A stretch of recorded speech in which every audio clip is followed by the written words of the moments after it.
Shukla ji, good to see you after such a long time. Just like you move on. Hello, Shukla ji. Only we can't see your face. We can see the top of your head. Yeah, that's a little better. Okay, so a lot of people have come in. Mani Shankar Aiyar is also with us. Great. And Manoj is also there. How are you, Manoj ji? You've forgotten us completely. No, not at all. Yes, you have. So thank you everyone for coming in. This is just a chota, sort of small group interaction, which now we have started in the CPA. This is our first.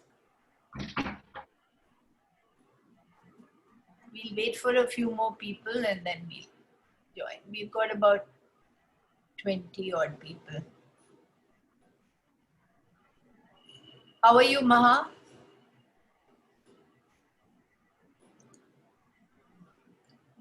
So we'll go in this order, then we'll ask Mani Shankar Aiyar will open, and then we can sort of intersperse the scholars with the politicians. Though I know all of you are also scholars.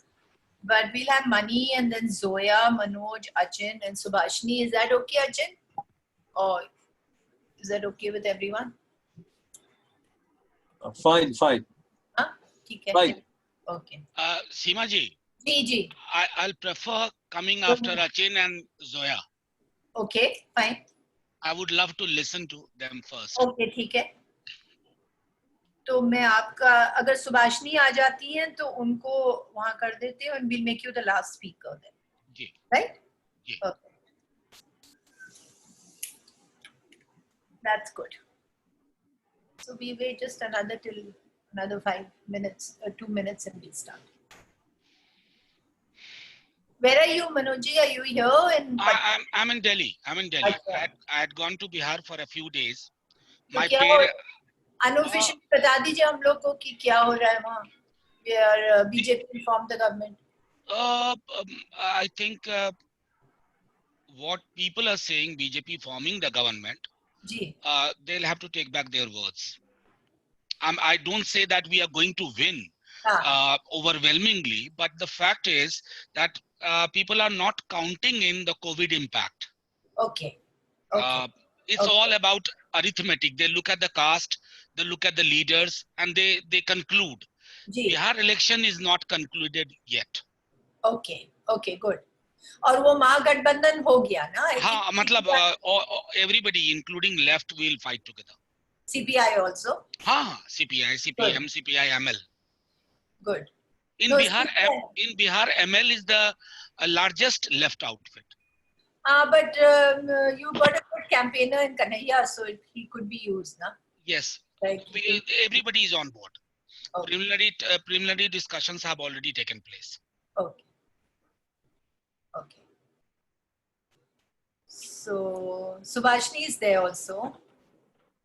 Aman's come, Venkatesh is come. So we can just start a little bit. Shukla ji, you want to say something about CPA and why we've started all this? You are the best. He's our managing trustee, the person because of whom we are still around with. कुछ तो कहेंगे.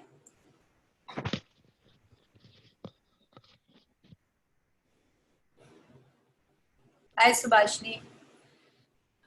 Okay, so I'll start. We decided this is our first webinar in the Center for Policy Analysis. Ever since we were forced also to go online. This is a relatively smaller webinar just because we wanted to bring in friends we've been out of touch with, also to be part of the interactive session. We are really happy that all of you have agreed to speak here.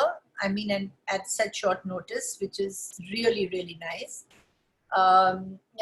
So I don't have to introduce CPA to you because all of you are friends and have attended many of our functions earlier in better days. This is going to be interactive. We are going to ask the panelists to speak for about 15 minutes. And then after that, there will be, everybody can come in with comments and come in with whatever questions that they want to ask. We talked of the opposition today because we all have been very active in, we know a great deal about the BJP and about the government and what's going on. But the opposition is something which does not get the kind of space it should in the media, and how it's going to tackle and how we are going to move ahead from the Bihar elections onwards. And we have some very crucial elections coming up and moving into the general elections. So this usual canard against the opposition that it doesn't exist and it isn't there and you can never really manage. So we would like the mix that we have on our panel, people who have watched opposition politics for a long time and others who have participated in it very, very actively, to give us a perspective. So our speakers today are Mani Shankar Aiyar, who does not need any introduction also. He's the old Congress leader, he was a minister, he was also in the Foreign Service earlier, and Mani Shankar Aiyar today, of course, is on the other side, like all good people should be. Zoya Hasan, who's a scholar from Jawaharlal Nehru University, professor, political scientist, has written many books and is very, very well versed in politics, Uttar Pradesh and outside. We have Achin, another also a scholar, author, writer. Achin has been writing on these issues in great detail for a long time now and has watched political developments in this country as closely as Zoya. Manoj, who is with the Rashtriya Janata Dal and just now gave us some little good news, which I hope he will dwell on and elaborate when he speaks to us. He has been also a scholar actually, a professor from the university, but he is also brings in this fine blend of perspective and politics in what he is going to say. And of course, Subhashini Ali, who is with the CPM, one of the very few women in the party to have made it to the Politburo, old friend, active all over the place, and has played a major role in the CA protests across Uttar Pradesh, going where many fear to tread.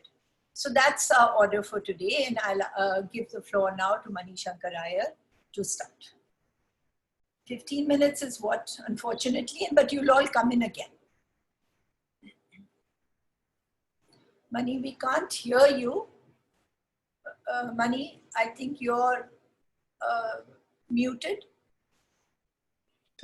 I'm a little apprehensive about beginning this discussion, but I have been greatly helped by an article which completely unexpectedly and in a very timely manner appeared in the Indian Express today by a journalist called P. Raman, which I think has hit the nail on the head. And the only complaint I have about the discussants today is that it doesn't include P. Raman. So let me act as his voice in this seminar. He, I think, quite correctly points out that the problem does not lie in the weakness of the Congress. That has to be taken as a given. The fact is that we have been in a process of decline since 1967. And we've managed to come to office every now and then because of exogenous events such as Indira Gandhi's assassination. Not because we have been able over the years to reverse the long-term trend of those social groups and political opinions that had coalesced within the Congress during the freedom movement, having decided after the death of Nehru, or more specifically, after the defeat of Nehru in the India-China War of October-November 1962, that they saw no reason why they couldn't find their own destinies in their own ways without having to rely on the Congress to be their voice. So we've been seeing this fractionating of the different social groups that constitute Indian society, and that has assumed an extreme form since the early 1990s. I think the decisive turning point, which really finished the Congress party and which fractionated the opposition, was VP Singh's decision to implement the Mandal decision. It immediately, the Mandal recommendations.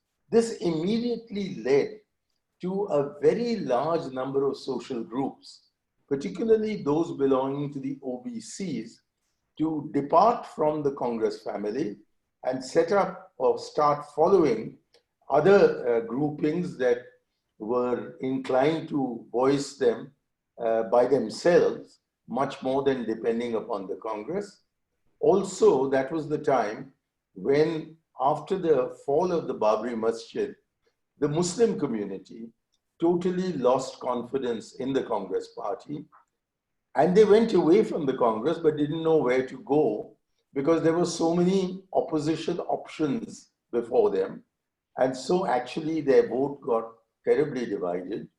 And we had, in addition to all this, the left looking with very great disfavor upon the Congress party, and all through the 1990s particularly, and indeed well into the beginning of this century, regarding the Congress as the principal opposition, not so much the BJP.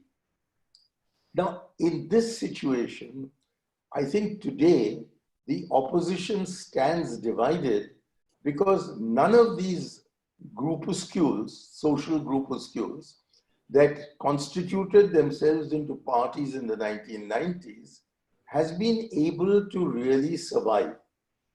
Indian society, particularly Hindu society, being a sort of collection of salami pieces, can easily be not only divided but also subdivided.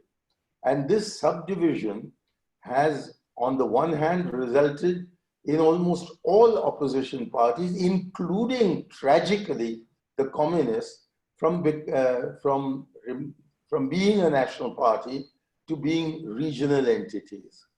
And the Congress itself is neither a national party today, nor is it a particularly strong regional entity. Yes, there are some states with the Congress, but I don't think we can make the claim, which we really could till fairly recently, of representing the nation. So I think the Congress should recognize this social and political reality and stoop to conquer. In other words, it is necessary for the Congress to become part of the opposition in order to enable the opposition parties to come together and leverage the 66 or so percent popular vote even in the national election in 2019.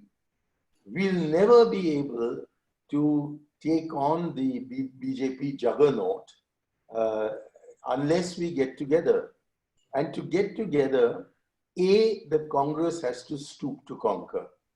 B, the opposition parties must agree to give up their animus towards the Congress.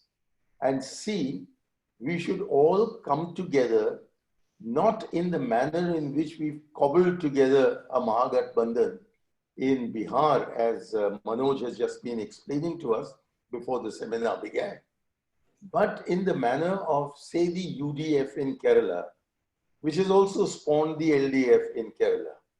This combination of two non-BJP entities dividing the turf, the political turf among themselves, has kept the BJP not only out of Kerala, they've all a similar development in Tamil Nadu, where the Dravidian parties have more or less divided the political turf among themselves, has also kept the BJP out there.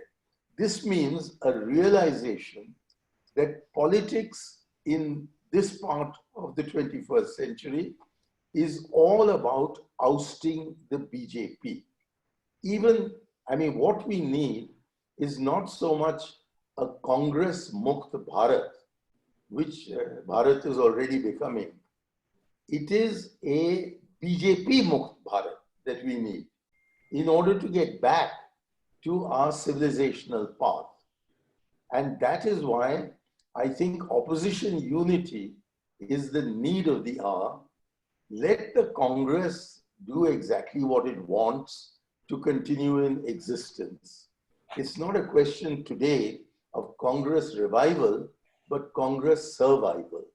And let us remain as perhaps the only opposition party with something of a presence in every state, and get together like the UDF has done with all the other opposition parties, because none of them is today as much against us as they are against the BJP. The BJP is emerging as the principal opposition in all states of India, except in the deep south. And those who left the Congress in order to find a Congress destiny anywhere else, I'm afraid history will judge them as contemporary India is judging them, as confined to Bengal for Mamata Banerjee, to Maharashtra for Sharad Pawar, to Simandhra for Jagan Reddy. And I think we should accept that these are all Congress people who have become regional leaders. And it is in our interest, as a congressman, I say this, to have them retain their respective identities, but still be involved in building up an opposition front. And it is in building this opposition front, for which, as I said, there are Congress precedents, or at least one in Kerala, that the future lies. And if we are able to do this successfully, then I think the kind of mini revolt that we saw in the Congress a few days ago, who are the group of 23? They turned out to be like the Mensheviks. They thought they could replace the Tsar, but didn't realize, like the Bolsheviks did, which means that they were in a minority, that you can't just replace the Tsar, you have to replace the entire establishment to complete the revolution. And since many of the 23 were in fact, like in Kerensky's government, members of that establishment which they were seeking to change, they were flattened. They were completely flattened. And it is not a revolt that I think will go down in history. Now, in these circumstances, let the Congress do what it wishes to do, but I hope the Congress will accept this message, that whatever is the position of the Gandhis in the party, and whatever is the future of the Ghulam Nabi Azads in the party, we cannot, as a party, rule India anymore as we used to in what is now becoming a rather distant past. And the only way to do it is to create an opposition front. And we have the experience of that in Kerala. We also have the experience of being able to diminish ourselves in the politics of Tamil Nadu. We've not been in power in Tamil Nadu for 53 years. And I do not think we're going to be in power for the next 530 years. But I've succeeded in becoming a Tamil Nadu Congress MP 3 times because we understood how to run coalition politics. And therefore, on a nationwide scale, I recommend that the Congress party learn its lessons from the very deep south. And if we do, if we pick up the lessons of Tamil Nadu and Kerala, then I think we can return along with our partners to some sort of national significance, particularly in northern, western, eastern, and central India. Thank you very much. Thank you. Thank you. So now Zoya Hasan, Professor, please, your floor.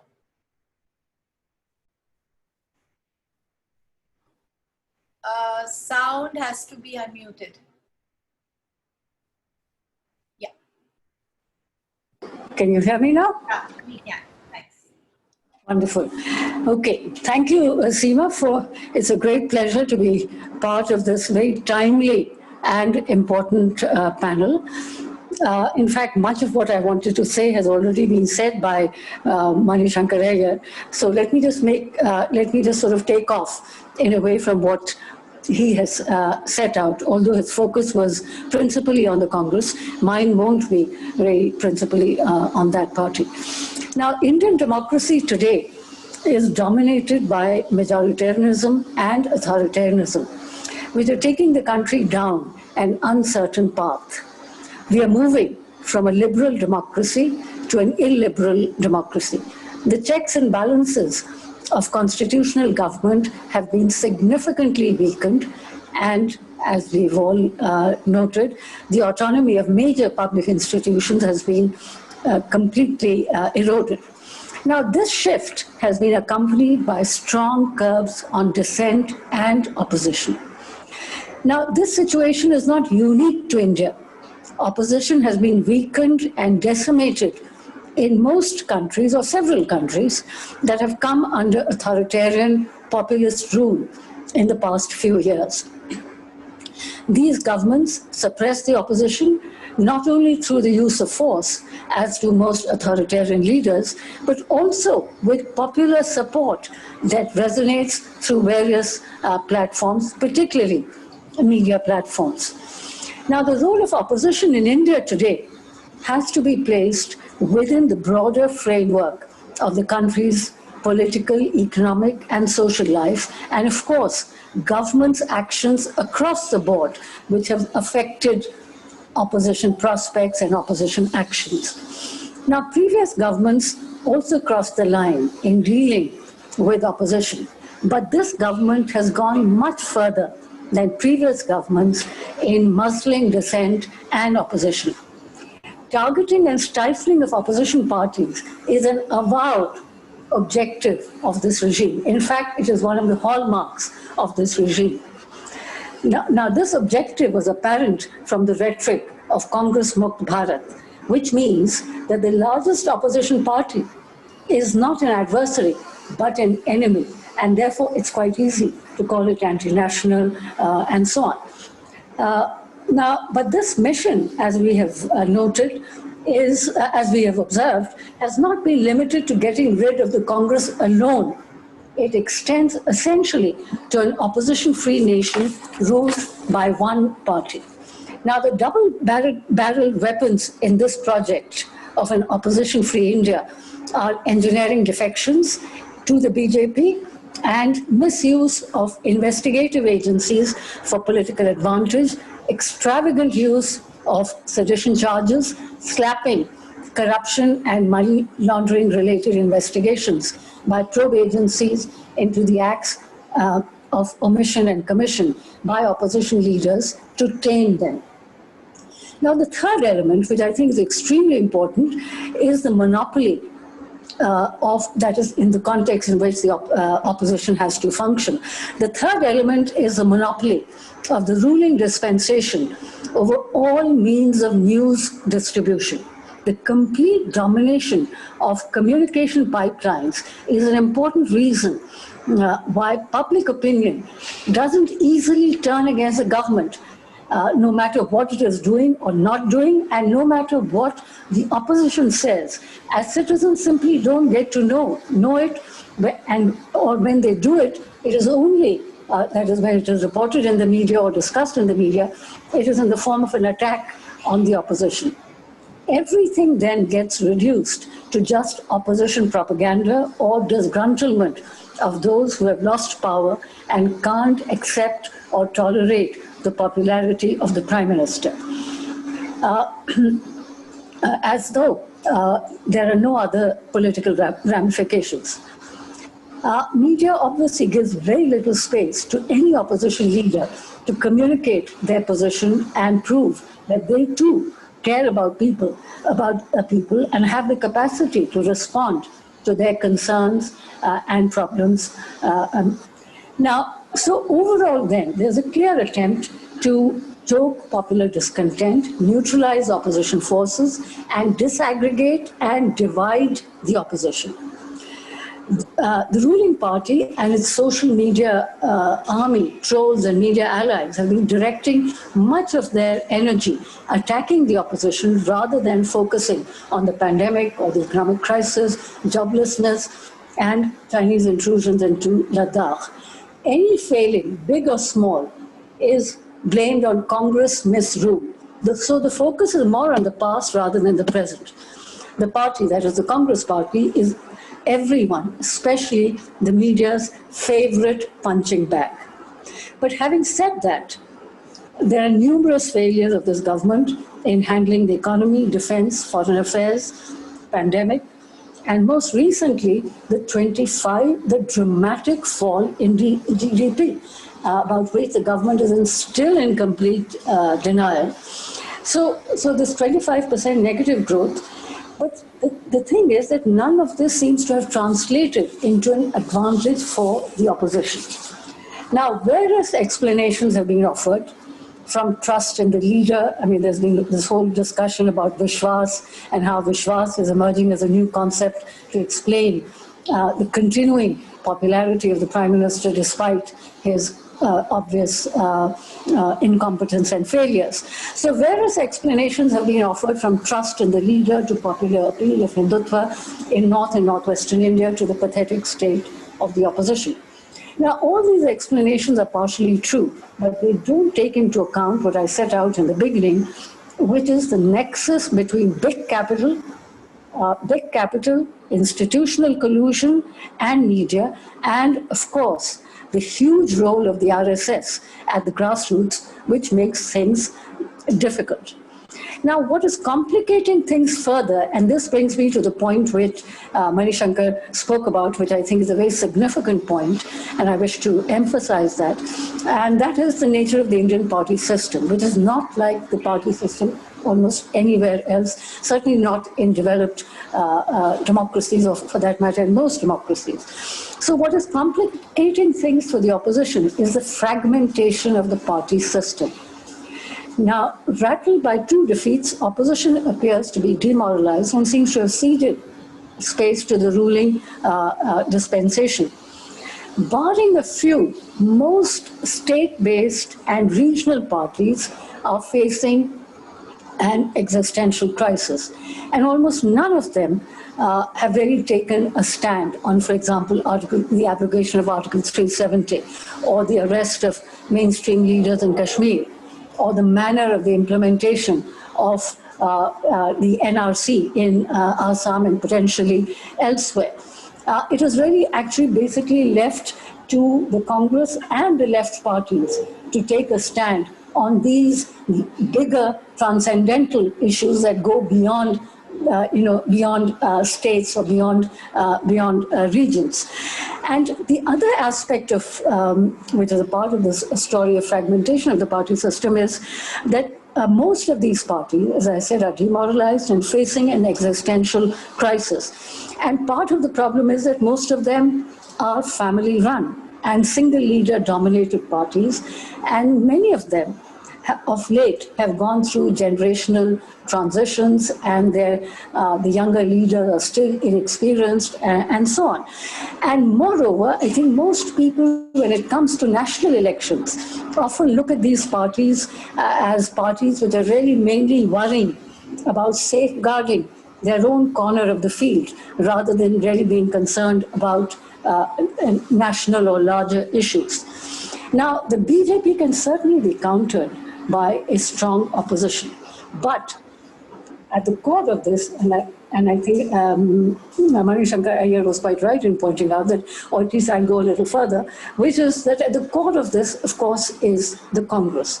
Now, whether it's a question of revival or survival, but the fact of the matter is that the Congress is at the center of opposition and the prospect of a stronger opposition.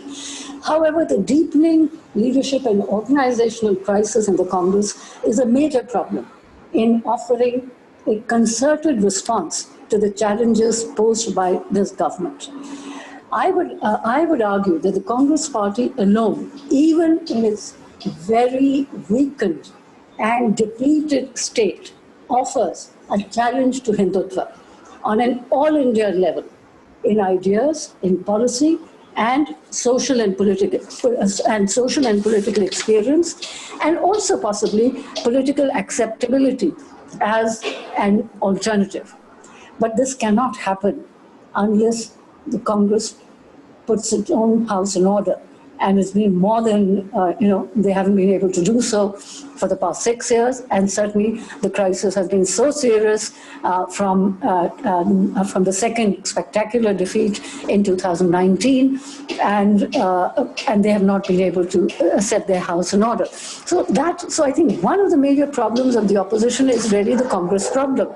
Until and unless the Congress sorts out its own crisis, it would be really difficult to think of a serious opposition to the BJP. However, this situation is not impervious to change. The regime, that is to say, the present regime, cannot forever rely on social divisions, polarization, and internal and external enemies to keep going and winning elections. I believe change is inevitable. But for that, the opposition has to organize and mobilize from today for 2024. Now, studies of opposition parties under various regimes in other countries suggest that opposition is only able to win if they use specific electoral strategies. So far, none of the opposition parties, including the Congress, have been able to come up with an electoral strategy. There's really no powerful idea that is not reactive. None of the opposition parties are, and this is my main concern and emphasis, that none of the opposition parties are really engaged in political mobilization. And this has been the case much before the pandemic, which of course forced, as Seema pointed out, forced everyone to go online. But when we look at other countries, I'm afraid, where pandemic is just as serious as here, political parties are out on the street, they are mobilizing, they are engaged in on-ground mobilization. Whereas here, we are still, we are still focused on tweets and Zooms and webinars. Fine for Seema's organization to be organizing webinars, but surely a political party now, it's time for political parties to really get on, sort of get off Zoom and get onto the ground. Now, so Congress, especially Rahul Gandhi, has clearly been fighting an ideological battle against the RSS, and I think he deserves some appreciation and credit for that, even though we know that that's a project that in today's politics carries the risk of being branded anti-Hindu and anti-national. But the point is that a critique is not enough. Articulating a critique of the RSS and BJP government is only the beginning. It is political mobilization that matters, and the Congress has failed to do that. The Congress, let's face it, just doesn't have a ground game in elections. It virtually has no organization on the ground, and an organization is a must for communicating ideas and critique. And a critique of the RSS, after all, has to be communicated. And it can't just be done through tweets, but through actual mobilization between elections.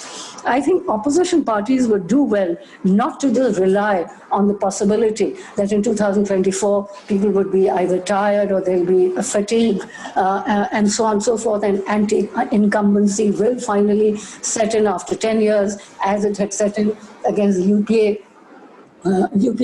government after 10 years. I think the point is that the opposition must organize mass mobilization and social movements, because political outcomes in elections depend on what the opposition will do between elections. Now, apart from mass mobilization, and I'll conclude with this, opposition strategies must focus on forming a unified opposition to this regime. For example, in France in 2017, all political parties united to support Emmanuel Macron and stop Marine Le Pen from capturing power. She could have been dismissed as an upstart, but the established parties there knew the danger, recognized the danger. They repeated the act of their predecessors when the father of Marine Le Pen had advanced to the second round of the presidential elections in 2002. He could also be stopped then only by a joint opposition. Sadly, opposition parties in India don't act jointly, despite the dangers which are so serious that are posed by this government, which is bent on obliterating the opposition and taking us to one-party rule. And despite the fact that none of the opposition parties can individually counter the BJP, can individually take on the BJP, can individually counter the divisive agenda. Now, all regional parties, or at least those who can be called non-BJP parties, so to speak, are non-communal. And most of them are essentially centrist in orientation, much like the Congress. As such, and there lies the problem. As such, they're reluctant, and I think that was a point that Mani Shankar very rightly was hinting at, the problems of opposition unity, so to speak. So as such, regional parties are reluctant to enter into alliances with the Congress, which means the secular vote is invariably split, and the BJP is frequently the beneficiary of this. Congress, too, is unwilling to cede space to regional or state-based parties. This is a factor that in no small measure has disadvantaged the opposition in elections, although there are, of course, many other factors that account for the poor performance of non-BJP parties when it comes to the bigger national stage. I think opposition parties have to think, why are they able to take on one of the mightiest election machines in the world in state polls, state elections, but not at the national level? That's a question that I think we really need to think about. And while we wait for a definitive answer to this question, one simple solution is this, and that is forging alliances. And I quite agree that Congress has to take the lead in bringing together the opposition, as it had done in 2004, when Sonia Gandhi walked the extra mile in shoring up her own party and in forging an alliance against all odds. Non-BJP political forces must come together, and they must come together now and form an alliance at the state and national levels. Otherwise, they will be gobbled up by the BJP or broken into further fractions. So surely and very clearly, opposition front and opposition unity is the name of the game, and it's the only way forward for the opposition. Thank you.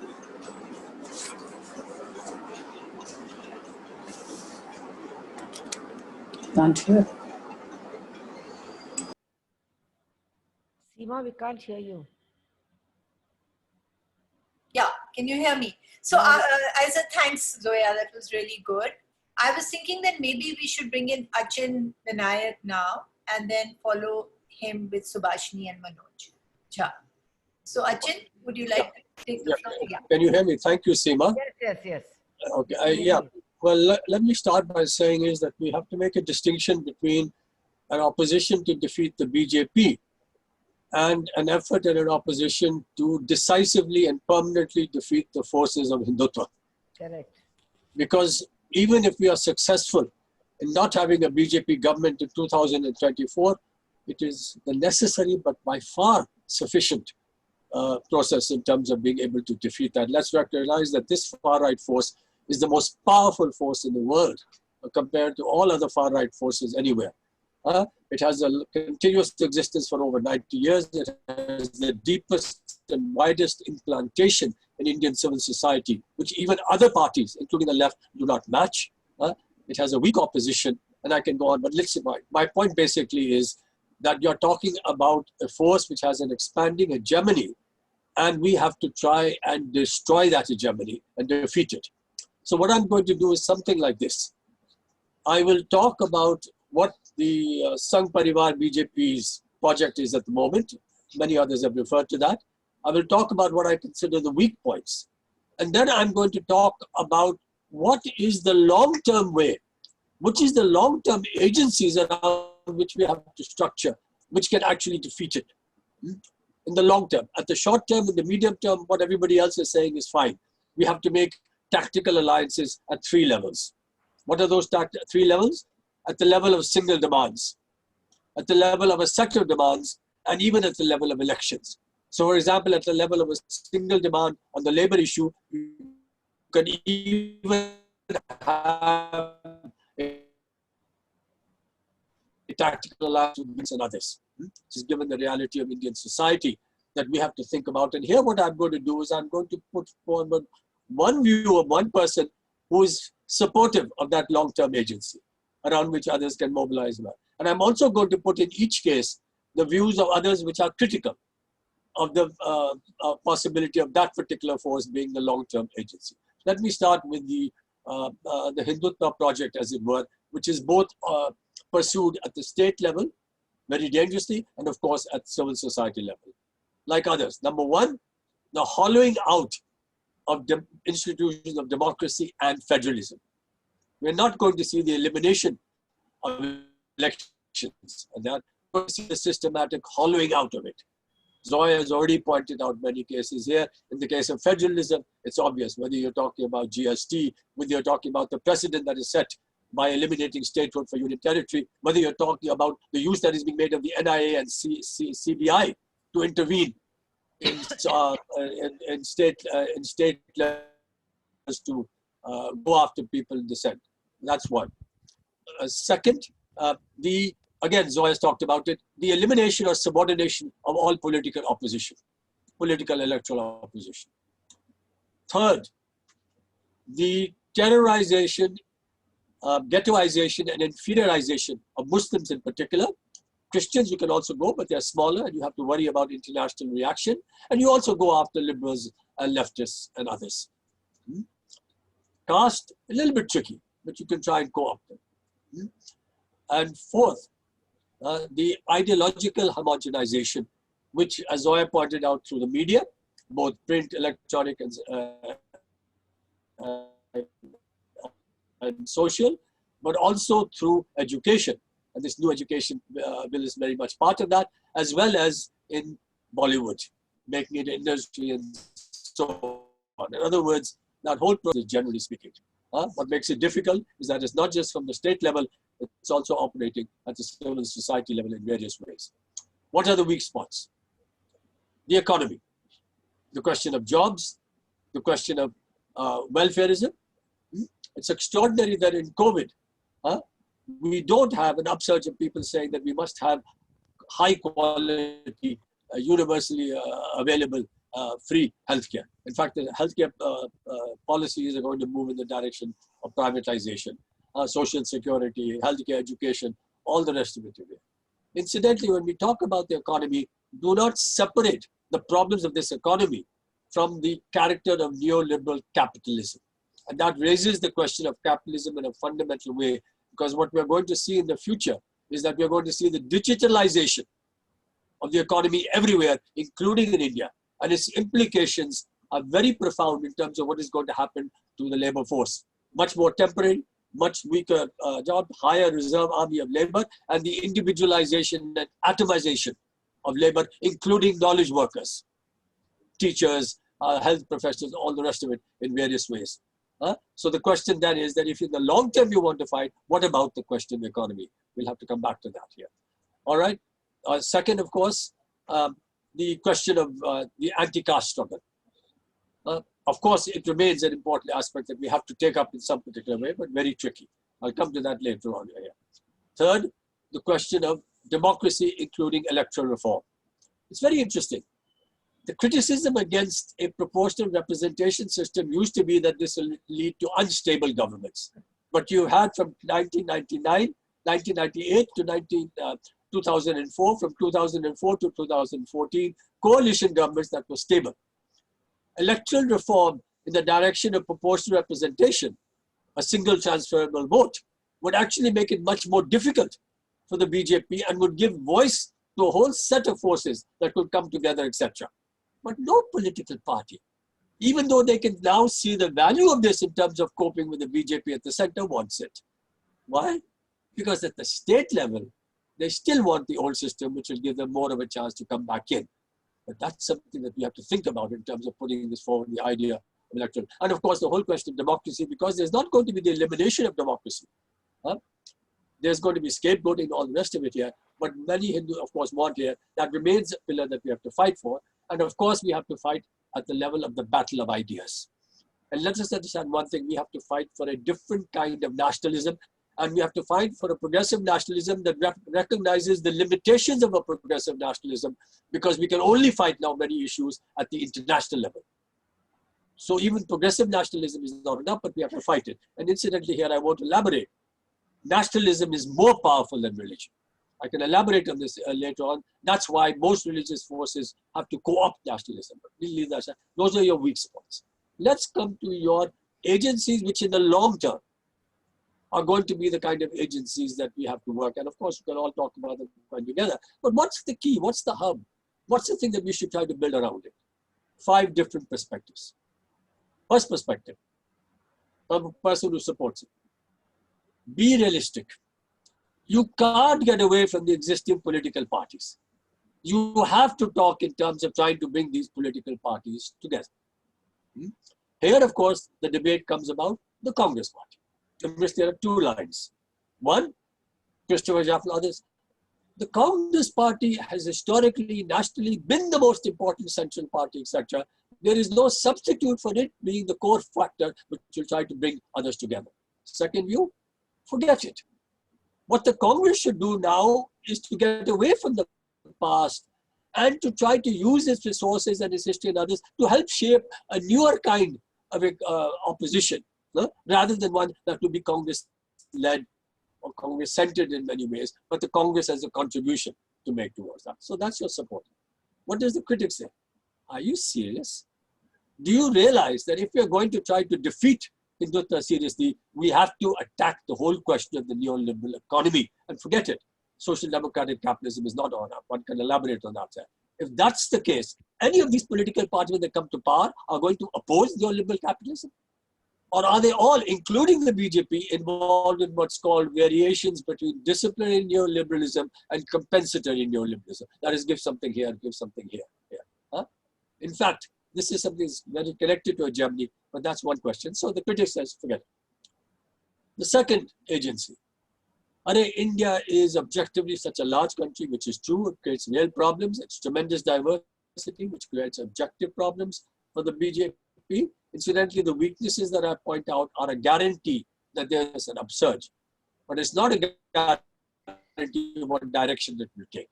That depends upon living politics. So don't be entirely surprised if we fail, that in fact this can strengthen this thing. The ecological dimension of creating Fortress India and Fortress of the Rich is also a very serious thing. But anyway, so the second one says, we are filled in this country with all kinds of progressive movements.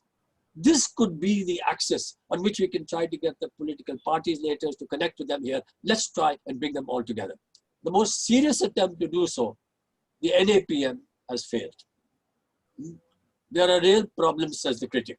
There are real problems with this because they are like in different independent silos, and their activists are not able to develop a larger vision and a connection organizationally or in terms of a program or whatever that can bring them together. So that's your second.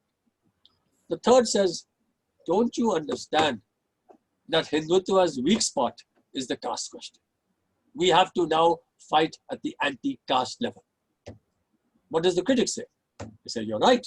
In fact, what is the lower upsurge, what was called, in my view, rather naively, the second democratic revolution, because the so-called second democratic revolution was taking place in a context in which the overall trend of Indian politics was moving to the right, in fact, even more authoritarian.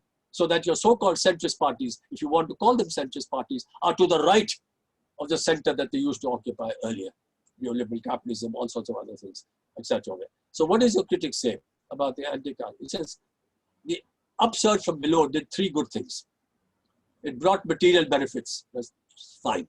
It was a fight for dignity, fine. But it was also a fight by lower caste to have their levers, have their hands on the levers of power, which meant that they made all kinds of cross-caste alliances of various kinds and played games with the BJP and others. And you have all sorts of other problems in terms of the fact that, of course, the Yattavs are alienate some of the others and so on, etc. here. So yes, but please remember all of these lower caste parties which swear by Ambedkar. Ultimately, Ambedkar gave up on the project of trying to destroy the caste system. He tried to escape it by going into Hinduism. And the interesting thing is, Buddhists as a whole, since 1947 to now, have remained largely the same. There's hardly been any increase in that sense. So that's a tricky thing. So that's our fourth agency. What's your fourth agency? The left in India. The left must do it. The Maoist left, dead end. I won't elaborate on that, etc. The mainstream left, their crisis is worth self-critic. Yes, the left has been different from all other parties. In fact, almost all other parties, except for the Congress and perhaps the SP, at some particular point of time, made alliances with the BJP here. The left has never done that. It still stands to the left, especially on foreign policy, etc., is much better and so on. Of course, other problems and all the rest of it, but its crisis is greater than ever before. And in fact, in West Bengal, it was not simply their voting base that shifted. Their cadres in many cases shifted. And this mainstream left today of CPI and CPM is not the mainstream left of 10 or 15 years ago, when, as Zoya pointed out, they could carry out mass mobilizations in a way, and not just on the economic issue and others. So your critic says, what about this? This is a real problem. So what is the fifth? He says we have to try to build some kind of a new left through fissions, fusions, etc. And this doesn't exclude others who don't agree with this carrying on in this way, the movements and all the rest of it. But what we have to try to do, if you like, is to try to build three concentric circles which are rather porous, not excluding. At the heart of this process is trying to build a mobilizing force, which means you have to build cadres. And cadres come in only two ways. They come through ideology and ideological commitment, and even more important, they come through activism, which is connected to that here. And you have to be able to connect to all kinds of activism in that. The second circle are your wonderful progressive movements. And your third circle are your other political parties, etc., which are fearing for their life from the BJP, etc. And then we have to. So this becomes a kind of way in which different people think. I'm not going to say my point of view about this, etc., but it seems to me that if we are serious about fighting this long-term hegemony, and I'd say it's an expanding hegemony, then this is some of the debates that are going on and the kind of thinking here. Of course, we should try to defeat them in 2024 and at the state level, etc., in various ways here.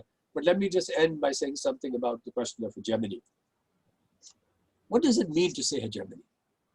It means three things. For a long time, the hegemony was that of the Congress party, till, as Mani Shankar pointed out, till the late 60s. But that was an hegemony built on its credibility in the national movement, not because it had cadres which are motivated by a very powerful unifying ideology. In fact, its ideology of the Congress was a mishmash of various things. Now you have an expanding hegemony here, right? And how do you establish hegemony? You establish it by doing three things. You position yourself as the most important arbiter among the different ruling class sections. In a democracy, the ruling class and your captain would like to have two basically different parties or coalitions, which whatever comes to power doesn't harm them. But the situation is that here, the other opposite parties are so weak that most of capital is quite happy and sees the BJP and the Sangh as the BJP as the only arbiter between that. So that's one, hegemony. Second, you have to get the support of the professionals and the middle classes and the petty bourgeoisies, right? And third, you have to be able to, if you like, through sticks and carrots, the lower section of society, which are unstable or which can oppose you, etc. This we have to try and do. But you can only do that lower section of society, and this is a point that Zoya has stressed and others, is you build a force that can actually mobilize on the ground here. And let me end by saying the similarity between the far right and the mainstream left and the far left. Centrist parties don't really have to bother about that. It's much more important for them to come to power and use the politics of patronage to maintain loyalties and so on. What is common to the far right and the mainstream left and the far left is that they are cadre-based societies. They have cadres who have prepared to commit themselves in the long term, saying, it may not come in our time, but it come in the future. We're going to keep on fighting because we are motivated to do that. and ideological discipline and integrity, was the mainstream left had to a much greater extent than before. Subhashini can tell us about the situation here. I'm being very honest in my assessment. I may or may not be right. But this, in a sense, for me, if you align, we have to do all the things that others are saying, alliances, this, that, etc., whatever. But in the long term, we have to build something that can actually be capable of actually confronting that, a transformative vision. And this raises questions about the nature of capitalism. It raises questions not just about climate change, it raises questions of system change. And if you think that there is going to be a long-term interregnum in which we can have a more humane and green capitalism, which will then go on to something else, I would ask you to think again. But that's another subject, that's another issue here. We know what fails. The old kind of command economies of socialism, they're here. But let's not delude ourselves that the kind of capitalism we have today is a success. Because you have any number of people, including among liberals, who say, yes, yes, we can do this, we can do that, we can do this, we can do that with capitalism. It's one thing to say reforms, yes, yes, we all pursue that, etc. It's another thing in terms of having a longer term vision and trying to work. And I'm saying that we have to begin now, not just in terms of all the very good ideas for what we should do in the short and medium term, but let's try and build something in the longer term to defeat Hindutva. Of course, I may be completely wrong because I may be accused of exaggerating the dimension of Hindutva, etc. In which case, of course, don't take anything that I say that seriously. I'll stop here. Thanks, Achin. Thank you very much. We'll go on to Subhashini Ali. Subhashini, the floor is yours. Yeah, okay. Thank you very much, Seema, first of all, for having initiated this kind of a dialogue and for trying to make space for what is the opposition and the views of the opposition and what the opposition wants to do. This is very important. And I don't really want to either repeat what the people before me have spoken about or even to respond to them too much, because then we just get into some tu me me kind of situation, which is not going to take us anywhere. But one thing I would like to say is that when Mani talks about the southern states, what the Congress is doing in the deep south as what the Congress should be doing, I would just like to say that on that I have got very serious problems and criticism, because in Kerala, the UDF that he is actually projecting as a sort of an alternative way for the Congress to function is deeply anti-communist, and its main job seems to be dislodging the CPIM and the communists in Kerala. So obviously that cannot be an alternative or an alternative vision of opposition unity that we could in any way accept. So having said that, I'd like to talk about something that actually many of the, well, I call them comrades, friends who have spoken about have left out, maybe because it's so obvious that they don't want to mention it. But when we talk about the acceptability of the BJP, why does it continue to be acceptable despite demonetization, despite everything wrong that they have done, despite the fact that we are now seeing minus 23% growth and all of that? The big question that many people ask is, why is it still acceptable? And I would like to say, can you still hear me? Can you hear me? Yes, yes. Okay, because I seem okay. So we are just keeping our mics down so that the voice is clearer. Yeah. So I think that one big question that we have not actually addressed is the way in which the BJP uses communal polarization. And actually, that is a very, very big part of its success. And I'm talking about its success on two fronts. Not only does it retain a huge amount of support within society by regularly bringing up some communal issue, usually an anti-Muslim issue. I mean, if we even see what happened in the beginning of the corona epidemic, the way in which Narendra Modi and his government were able to put the blame for everything that they had done wrong, not reacting to this crisis in, at least in February, as they should have, because of Trump coming and so on and so forth, but how they were able to shift the whole blame for their own, omission and commission. They were able to shift to the Tablighi Jamaat and its a responsibility, as they put it, for having spread and brought this disease into India, and they were able to do it very successfully. So I'd like to say that this is not something that any of us can afford to ignore. The way in which the deep communal polarization that mostly the RSS-backed Sangh Parivar has been able to create, the way they are able to use this to garner support for themselves, despite the fact that they have actually failed in every aspect, whether it's the economy or whether it's in education, whether it's in health, whether it's in any sphere. Now, the point is that none of my friends have actually talked about how do we address this, because this is really what we have to address. If we want to get people to move away from the BJP, people are talking about ideological battle, people are talking about ideological campaign, but unless we address this factor, which not only my friends on this panel, at least I didn't hear them talk about it, seem reluctant to do, but even most of the major political parties are absolutely not ready to confront the BJP on this ground. I mean, there's a lot of talk about soft Hindutva and this, that, and the other, but what does it really mean? It means that the major political parties, why are they silent on Kashmir? Why are they silent even on the Supreme Court judgment?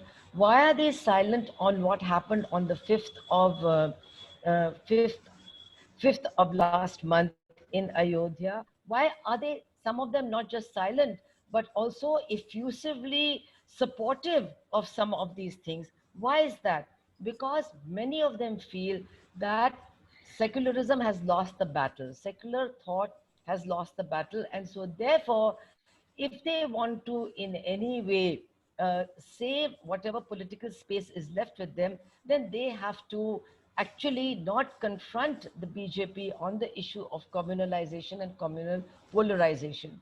Now, what does this lead to? It's very serious that when Zoya and others talk about the tremendous attacks on institutions, then what are these attacks? I mean, what we are seeing in Delhi, in the Supreme Court, what we are seeing in the high courts, what we are seeing in these attacks on institutions is, along with the hollowing out of the institution, we are also seeing the communalization of these institutions.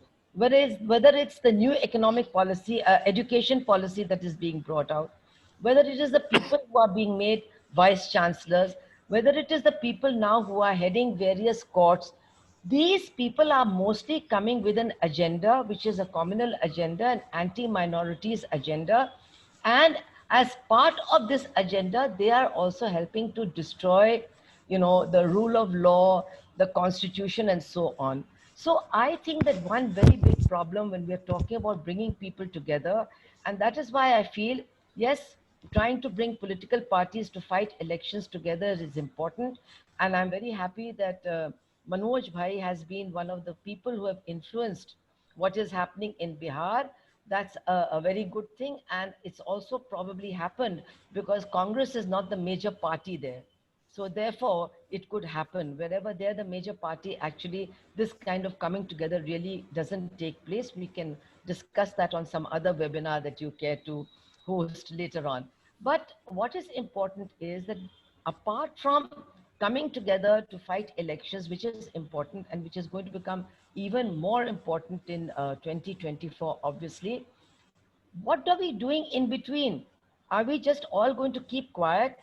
Or, with a few honorable exceptions, at least I am proud that most of the time, the left, whether it is CPM, CPI, or CPI-ML, they do speak out on all these questions, but actually nobody else does. We are seeing this tremendous travesty of what is happening in Delhi, where the CA protests and the riots, the violence against minorities, in which 3/4 of the people who were killed were Muslims, that is being undertaken by the Home Ministry and the Delhi police without any major political party other than the left and so many individuals speaking out against it. So this, I think, is something that also many intellectuals like Zoya, like Mani and others who want, the parties to come together, they must be much more critical of the silence of these important political parties on this tremendous miscarriage of justice that is taking place. On the one hand, in Delhi, and of course, we've been seeing this in UP and in other places, and also with the Bhima Koregaon case. Now, that is something which is even more inexplicable, because that is not directly got anything to do with the Hindu-Muslim divide. That has got to do with people who have been speaking up for the scheduled castes, for the rights of people, for human rights, and so on and so forth, and have been fighting for human rights and for against caste discrimination. They are being clubbed together with some conspiracy that exists only in the minds of, I think, some policemen and people in the home ministry. And they have been sentenced, I mean, not sentenced, they have been arrested under the most uh, draconian laws of our country, and nothing is happening to give them any kind of access to justice. Now, on this question also, I find, and most of us find, that very many political parties prefer to just stay quiet, to just be silent. And this is also something that is extremely inexplicable and also extremely unacceptable. This cannot be accepted. So I would like to say that in this fight to protect institutions, to protect the constitution, we have to try and create a situation where many, many more people who are part of the political mainstream are forced to speak up and forced to take stands. I think this is one thing that is very important, apart from the question of trying to build alliances for different elections that are going to be taking place. The second thing I would like to say is that I'm very glad that Achin brought in the issue of the whole economic agenda, because it is not as if Hindutva or the Hindutva forces don't have an economic agenda. They have a very strong economic agenda. It is being called crony capitalism and so on. But basically, what is that agenda? It is completely to decimate any rights that working people had, whether they are farmers, whether they are workers. It is to decimate their rights, to make a kind of completely untrammeled form of exploitation, which cannot be contested anywhere, either in the courts or anywhere else. That sort of economic exploitation is what the Hindutva forces want to force on the whole country. And most unfortunately, many of the mainstream political parties, to a large extent, actually support that economic agenda. They may be critical, saying you've made a mess, demonetization was not a good thing, or this 23% minus growth is a very bad thing, but they are not opposed to privatization. I mean, today, one of the huge attacks that the BJP is launching is on the entire public sector, privatization of railways, and selling of all our assets. And unfortunately, commitment or support to neoliberal policies is also stopping many political parties from speaking out and mobilizing against this. Now, when you talk about mobilizations, I'd like to say that yes, you may say that the left has not been able to organize the kind of mobilizations that used to be seen earlier. That may be right. Things are different, situations are different, all that is true. But it's also true that whether it is in the period after the corona lockdown or whether it was the period before this, whatever very large mobilizations we did see were mobilizations of mass organizations affiliated to the left, that is, trade unions, Kisan Sabhas, uh, agricultural workers' unions, and other uh, organizations which are all certainly affiliated or connected to the left, including teachers' organizations and students' organizations. These have been the largest mobilizations other than the anti-CAA mobilizations. But here also I would like to say that when we are talking against CAA, and I know that some people have been writing that unfortunately it became a sort of a Muslim against CAA affair, and therefore, you know, the government could come down on it. Well, that also, unfortunately, when people who have a lot of credibility make these kinds of comments, it leaves out a very large part of the picture. When we see the opposition to the CAA, yes, we definitely see Shaheen Baghs and the hundreds of Shaheen Baghs that came up. But do we then completely eliminate the fact that in 12 uh, assemblies of our country, resolutions were passed against CIA, against NRC, and different governments took different stands. But this was something very important. And I hope Manoj Bhai will speak about this. In Bihar, we actually saw two huge Bihar bands, one organized by RJD and one organized by the left against CAA and all that it means. So when we ourselves talk and we ourselves diminish mobilizations, I think that that goes a long way towards actually demoralizing people, and we should not do that. Even after the corona epidemic, how can we not talk about the 3-day complete strike of coal workers, which included the contract, huge numbers of contract workers that are working in the collieries, and also saw huge numbers of family members of the coal workers coming out to support the strike and picketing. It was a very big thing. It didn't get newspaper space, but at least all of those who say they want to fight the Hindutva forces should have come out much more in support of that strike and much more to tell people about this huge mobilization.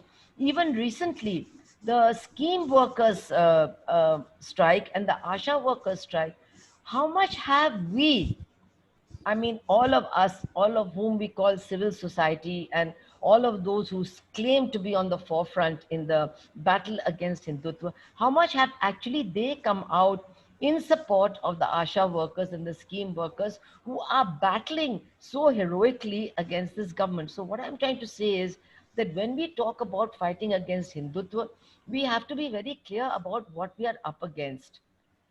Hindutva, as we know very well, is part of a political project of people who from 1950 have rejected the Constitution of India.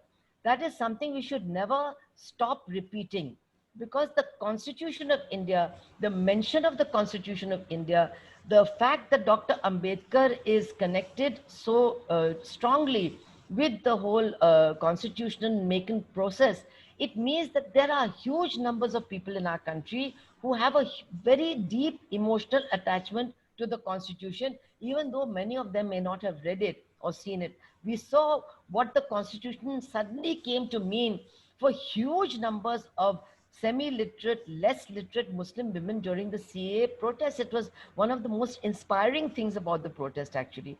So the fact that this is a party or this is a political formation that has rejected uh, the constitution from its inception, which has always wanted to replace it with Manusmriti, and what that means for the vast majority of people in our country. How much are we actually doing to make those sections of people who will be the worst affected know about it? How anti women it is, how anti Dalit it is, how anti Shudra it is, how anti minority it is, and how anti actually working people it is.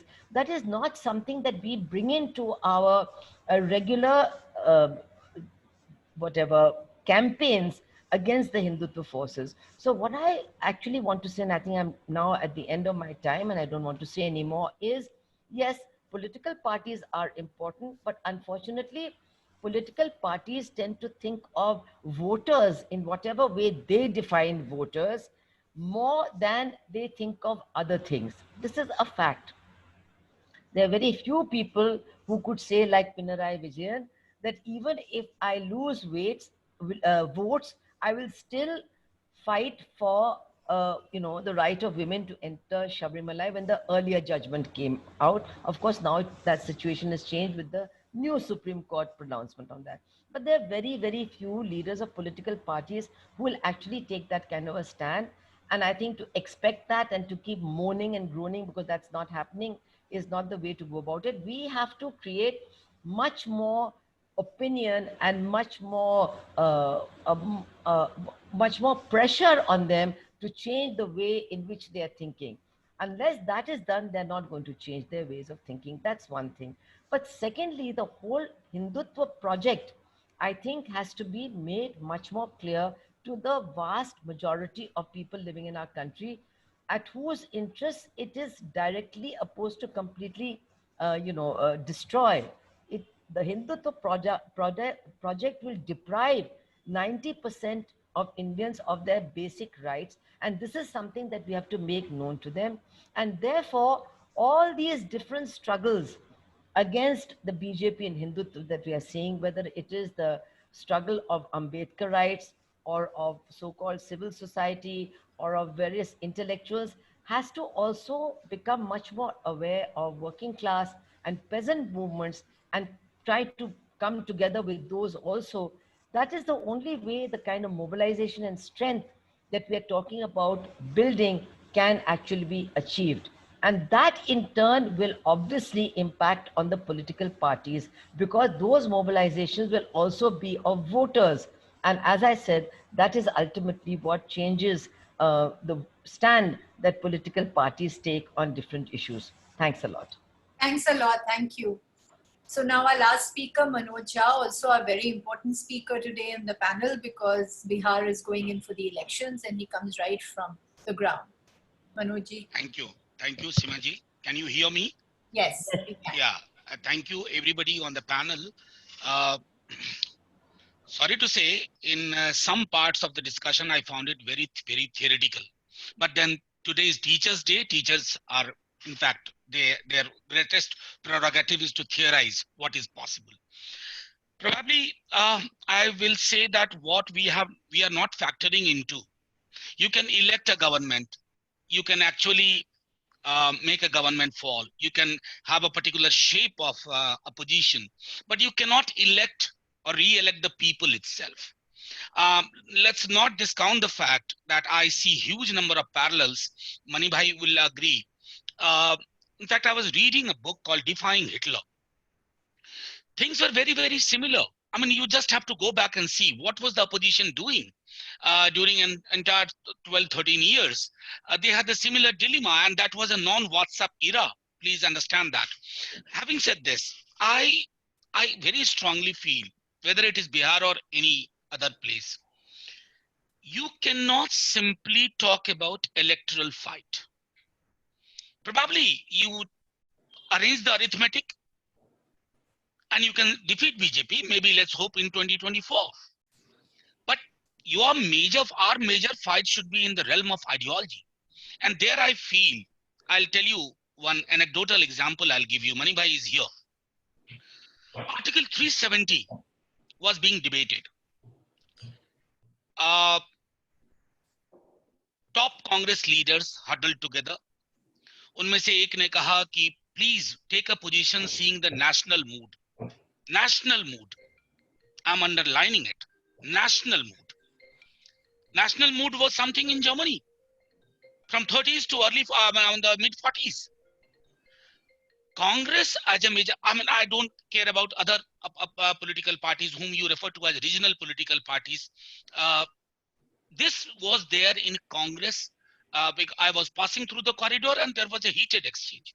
So the major opposition party, a section from them, were arguing that national mood is something else. So revise your position. Number one. Number two, Zoya ji mentioned about Article 370, and she said only Congress and left. I wish to request Zoya ji, please watch the debate in the parliament. We as a small regional party with only 5 members in Rajya Sabha, we were the strongest voice against Article 370. We don't get our due for many reasons, but then this I wanted to put on record. Whether Article 370 or CA, we were very clear. We were also told about national mood, but we realized when holding constitution is important or succumbing to national mood is important, your job is to hold the constitution, not succumb to the pressure whatsoever of say, so-called fictional idea of national mood. I'm not from left, although I always say in lighter note, because anybody who does politics with heart has to be a leftist, because heart is located on the left side of your body. So I'm not a leftist. I'm not from Congress, but I very strongly believe that these two political outfits should remain relevant, important in Indian politics. For simple reason, because what we are talking about, the crisis of democracy, what Mani ji said, is a civilizational crisis. It's not simply democratic crisis. When you have a civilizational crisis, you need to look at all those forces who, in spite of everything, have been consistent. I won't say, for instance, on new economic policy, I believe Congress has a position, whatever Rahulji today says. In fact, contrary to his position today, whatever was initiated in the 1990s, it was the Congress anchored program. New economic policy under the title, there is no alternative, blah, blah, blah. Then I'm very thankful that today's P. Ramanji's article was referred to by Maniji. He says curtailment of working space, and that we see every day. He very right, curtailment of working space as well as taking away of mobilizational platform, whether it is trade union movement or whatsoever, we see every day. Now, where we have reached in this electoral ideological or I wrote a piece in Indian Express. I said majority is needed in the parliament to form a government. But majority in parliament is not a license for a majoritarian parliament. And this is what has become in recent days. I'll tell you something again from my experience. There was a opposition meeting during Corona crisis. I was also attending that meeting together with leader of opposition, Tejasvi. Apart from the demands which were made, we made a vehement appeal that these arbitrary arrests in the name of Delhi violence through the corridor of Delhi violence, anti-CAA protesters. This should also be made one of the important demands. We didn't get any support from any political party. I'm saying this on record. From any political party. Now that tells you that what kind of position you take. I mean, individually, one or two person could speak about something, but when it was important to speak, to draw this in, I think, what I find very interesting in the parliamentary discourse and otherwise, I said it in parliament one day, कि आपकी दिक्कत है भाजपा के लोगों, आपको विपक्ष भी आप जैसा ही चाहिए. आप. And this pressure is almost all political parties. I mean, I can tell you, when it comes to fielding a Muslim candidate, you will get whispers, देख लीजिए sir, polarization हो जाएगा. We have fallen to the narrative. I said, you might win election against BJP, but we are losing narrative. Electoral victory is important in a democracy, but that's not an end in itself. I also wanted to say something. Again, I repeat, I wanted a letter to be written to Honorable President about these arrests, arbitrary arrests. I don't wish to name. I did not get any signature from any political party. I wrote it alone. I know individual signature, individual letter doesn't matter. Honorable President must have thrown it somewhere. But then that tells you that on these issues, human right violation, if you can't come together on the issues of minority, I mean, I'm sorry to say, अच्छे political party मुसलमान बोलने से पहले दो चार चीज और जोड़ देते हैं. They are important. Dalits are important. OBCs are important. But can't you speak alone for Muslims? This is the level of degeneration which has set in our public life. And I can't blame only BJP. We have accepted that. Now, I'll just make one last submission. That's, I'm worried as a citizen also. I heard almost everybody. So I can say that before taking on BJP, you have to think whether you wish to fight BJP only electorally or a combination of ideological and electoral politics. And there lies the future. I mean, I don't look at the possibility of losing one election or two elections. No, I don't care as an individual. I care for the fact that even if we lose election and still stick to what Mani Shankar Aiyar ji very fond of referring to, idea of India. That idea of India, even if you win election and you play on the pitch of BJP, you are losing that plot. Let's not do that. And thank you very much. At least you provide a forum.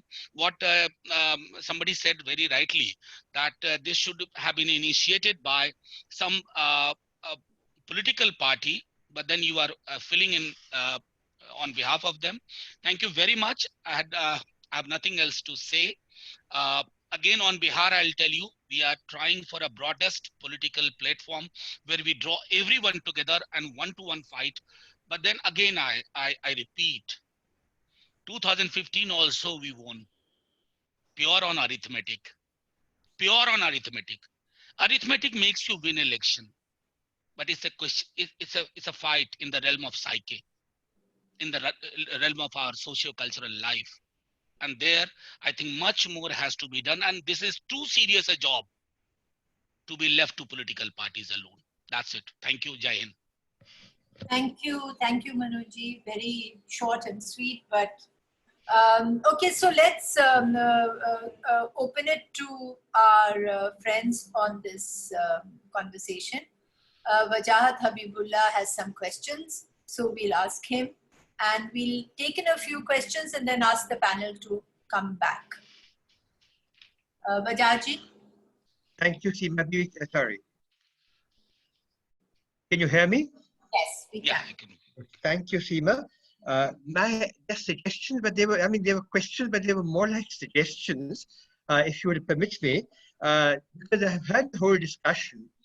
I think that, and you know, when he started the conversation and the points that followed, I think that this has been a discussion about the opposition.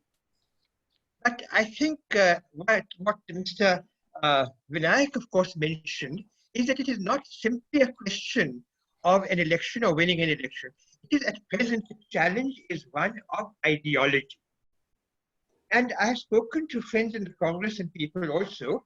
They talk in terms of having this established ideology, socialism, secularism, and democracy. But for the present younger generation, these are simply terms. These are not matters that actually define the ideology. And that explains why a lot of, like Mr. Manoj was explaining, in Article 370, they said, do you see it go against the nation and so on.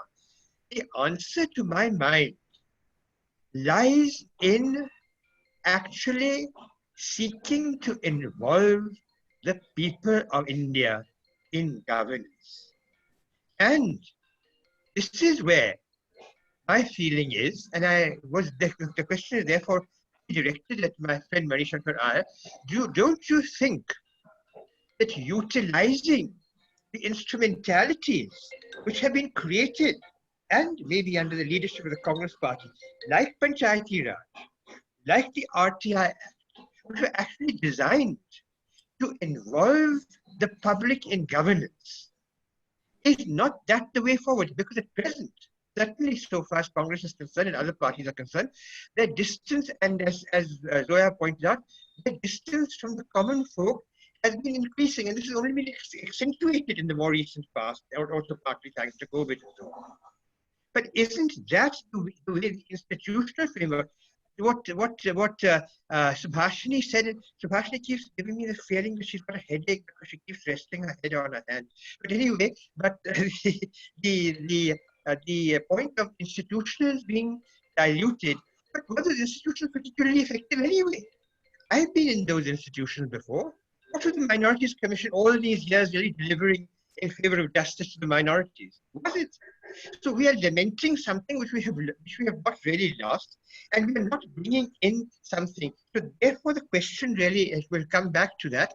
The question is to Mani, that don't you think that Congress party can take the lead in actually trying to accentuate the utilization and the full utilization of those instrumentalities of governance created by the government for the full participation of common folk in governance? Thank you. Okay, thank you. We have Nehru Jafar, who's joined us from Lucknow. Nehru, you want to ask something and maybe, yeah, put your video on. I had also joined you from Lucknow. Oh, you're there right now? Yeah. Oh, nice. Hello? Okay, we should send a message. Anyone else?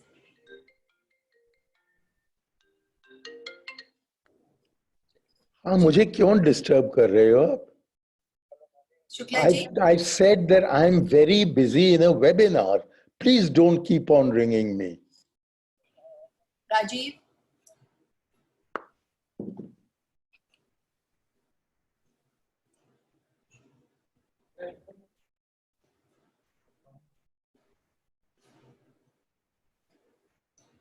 Okay, so Mehru's written it. I'll just read it out. It's for anyone. You have to unmute her for her to ask. Is she on mute from our side? No, we haven't muted you.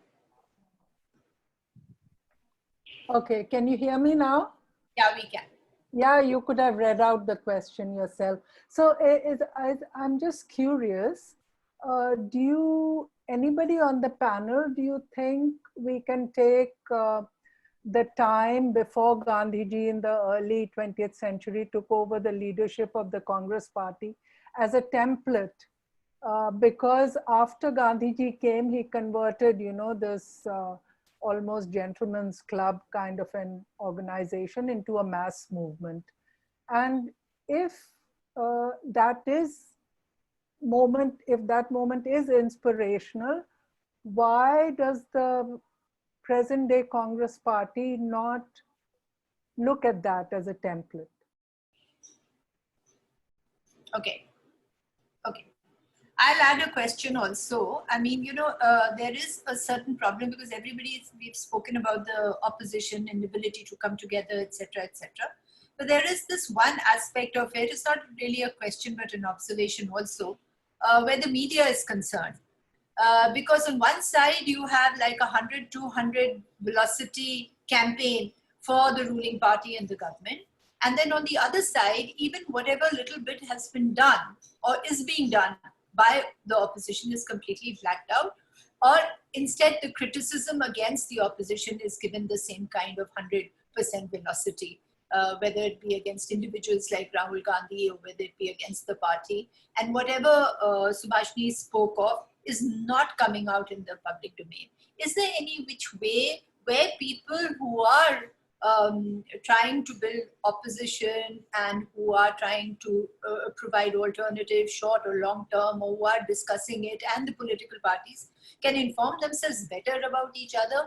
Because I find people in these movements as ignorant as anyone else, and we get to know a little bit more because of the direct emails that come to us that we're doing this, we're doing that, the photographs, somebody on the ground. Otherwise, there is this terrible blackout which is really feeding into this complete underestimation also of the opposition. So 3, anyone else? Yeah, Rajiv, you are audible. Why is you're not audible right now? Okay, he's joined us from Himachal, so says there's some connectivity issue.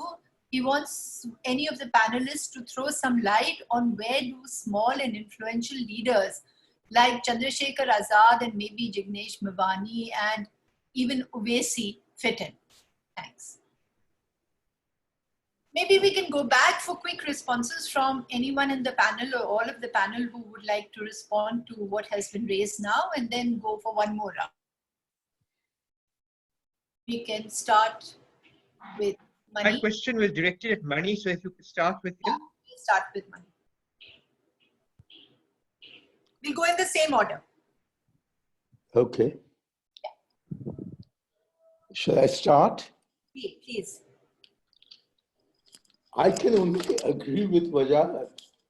After all, he was my key partner as my secretary in the newly started Ministry of Panchayati Raj. And he would be the first to agree with me that this was pushed through entirely by one man without the support of his party.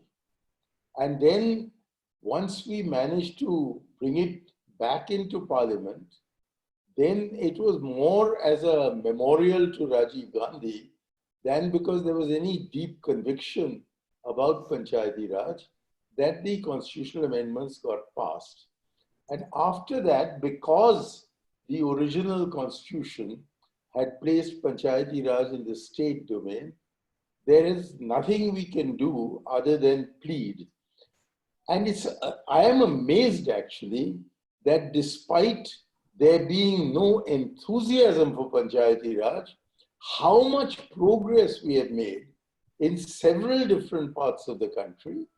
I mean, the performance in Kerala, in Karnataka, in many parts of the country, including Tripura and Sikkim and Himachal, and even in Maharashtra, to some extent in Gujarat in the old days, in Rajasthan, in Haryana, we've seen progress being made. But these are not being used as institutions of political mobilization. And I think it would be true of Rajiv Gandhi, the initiator of this project, to say that there was an expectation that as a result of our having these community institutions dealing with their own real problems, there would be a diminution on account of issues like communalism. But I'm afraid the panchayats have not evolved in the direction of becoming effective political institutions. Of course, their performance even on devolution has been limited. But ultimately, I think the answer lies in what Wajahat so eloquently asked for, which is the participation of the people. I don't think people are communal. I don't think people are prejudiced against each other. I don't think people want to see communities divided. But the panchayats have not yet provided a political platform to determine who will run the country. If only we had brought in the Gandhian system in which he had wanted the village to be the only electoral body in Indian democracy, then maybe none of these awful things that have happened in our democracy would have happened. But the village is the basic unit of our democracy, was not acceptable to the tie-wearing people and English-speaking people who formed the initial constitutional body and whom we talk of reverently as the founding fathers of the Constitution. I mean, I want to just say this, Wajahat knows it, that when the Constitution draft was initially indicated, one of Gandhi's last articles was to say that I understand that the drafting committee does not even want to talk about Panchayati Raj. And if you keep people away from democracy, then you won't get a true democracy. And then he was killed, and with him was killed the Panchayati Raj idea. And when the draft came out, there wasn't even a mention of these institutions. And when Dr. Rajendra Prasad, as president of the Constituent Assembly, wrote to Dr. Ambedkar, he didn't get an answer for 4 months. The answer came eventually from the Secretary of the Law Ministry, Mr. B.R. Sen, who said, it's too late now, and you can bring in an amendment if you like. And an amendment was drafted, And that's the only reference there until Rajiv Gandhi came in and proposed a constitutional amendment. And we are very lucky that we have it. But it's not yet become a political institution. And until it acquires a political role, I'm afraid Panchayati Raj is going to remain an extremely desirable goal, but one that is difficult of attainment. There was also a question raised by Nehru, which sort of specifically mentioned the Congress. Yes, indeed, Mahatma Gandhi did convert a gentleman's club into a mass movement, but it was the biggest defender of the gentleman's club who opposed the mass movement and ended up dividing the country. So we too can start a mass movement, but only if we have a Gandhi. And although we have three, I'm afraid we don't have a Mahatma. And that is really the basic reason why, in pragmatic terms, while accepting all the ideological points that had been made from Subhashini to Manoj, and the importance of those ideological points, I still maintain that in practical terms, we have to first set up another gentleman's club, that is the opposition, as a unity. And then maybe the masses will follow. But if we are not single-minded about holding on to the idea of opposition unity at this stage of the evolution of our polity, and that means keeping some questions on the back burner. And for so Subhashini's satisfaction, let me add that although I mentioned the UDF, I really also had the LDF in mind. The LDF also hates the Congress. The UDF, true, hates the communists. But it's not right to hate communists. Sorry, it's not wrong to hate communists and right to hate the Congress. That is not the way forward.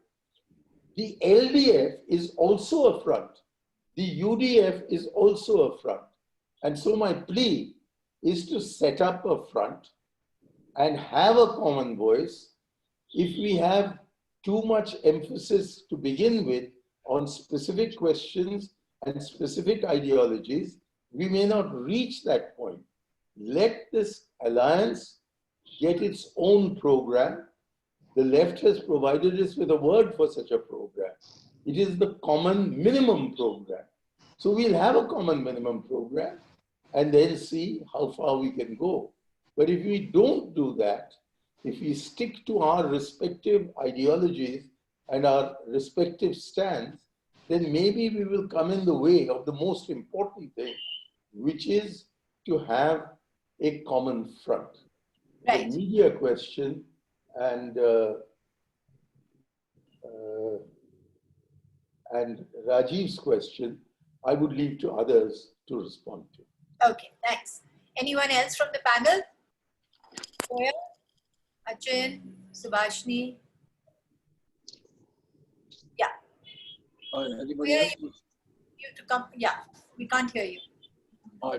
No, is anybody else on the panel wants to say first? I'm happy to wait. I started speaking Achin before you. Okay. But it's. Can you can hear me? Yeah. You can hear me now. Yeah. Yes, yes. Okay. Yeah. Mani always represented what is best in the Congress Party, whether it is on foreign policy, that's why it's not economics, or even on panchayat, really. And it's an indication of where the Congress Party is that it's so different from what Mani has always represented in his past. That is the point. That's an important one. Now, with regard to the question, I'll just take because Siva, your point about media. The situation today, of course, is that the social media is the one area in which you can actually provide some kind of opposition for ordinary people in various ways. Although they, of course, have the maximum number of trolls and so on, but now others are doing so.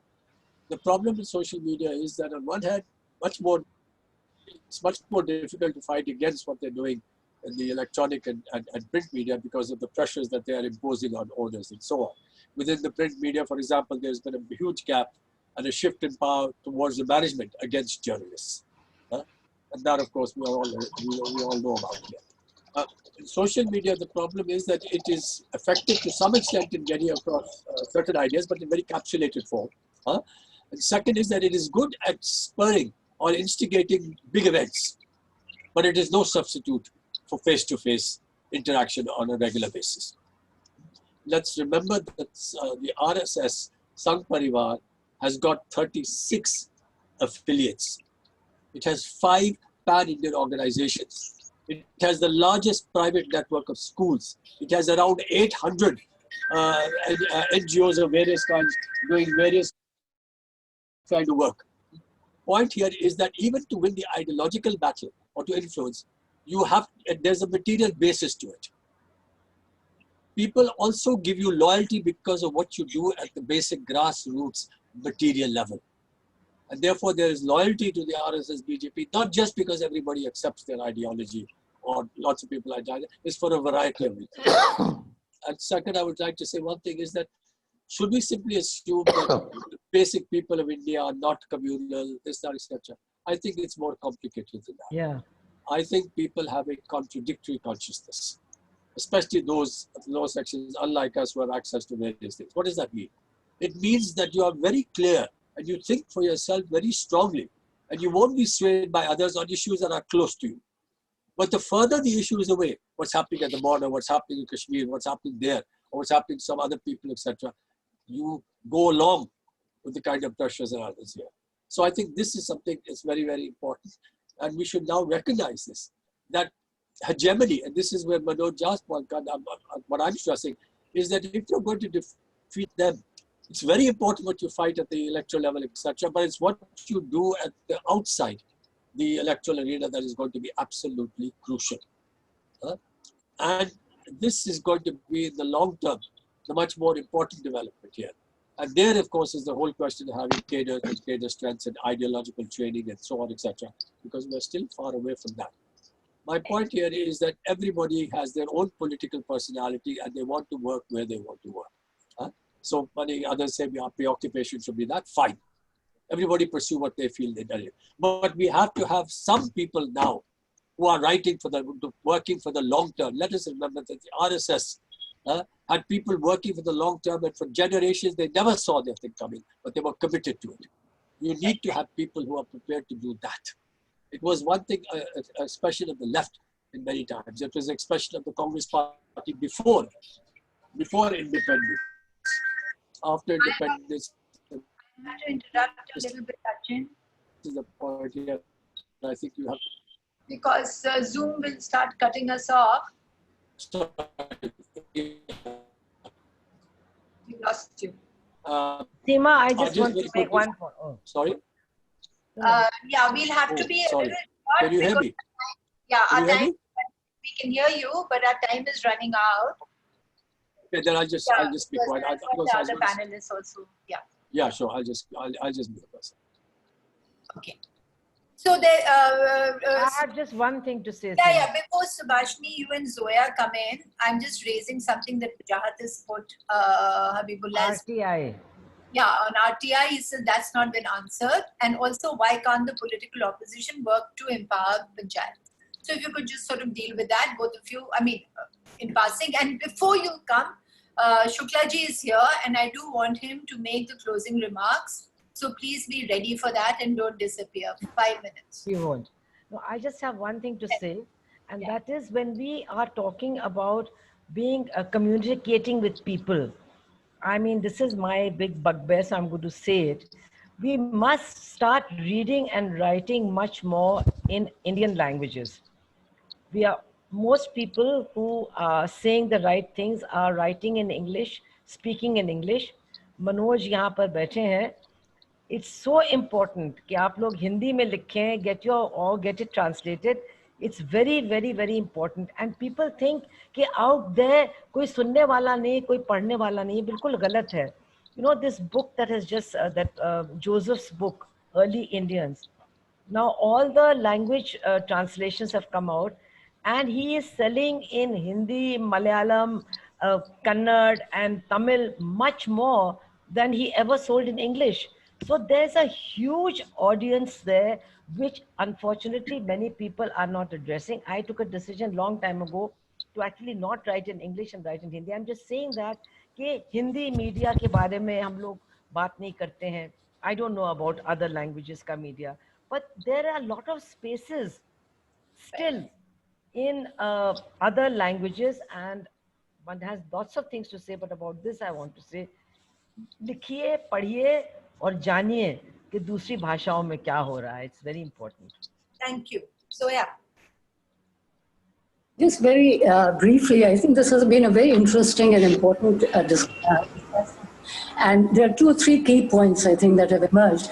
One is almost everybody has emphasized the distinction between electoral and non-electoral mobilization. And I think we've all agreed that we have to focus much more on non-electoral politics and mass mobilization between election. And I think here the point that Achin and Subhashini and have made, and also to some extent Professor Jha, and that is that really the focus has to be on ideology and a struggle for ideology. But that struggle must begin with a recognition that there is polarization, that there is communal polarization in our society, in our country, and it is, I think we have to accept that this communal polarization has found a permanent home in certain parts of the country, notably North India, Northwestern India, perhaps not to the same extent in other parts of the country.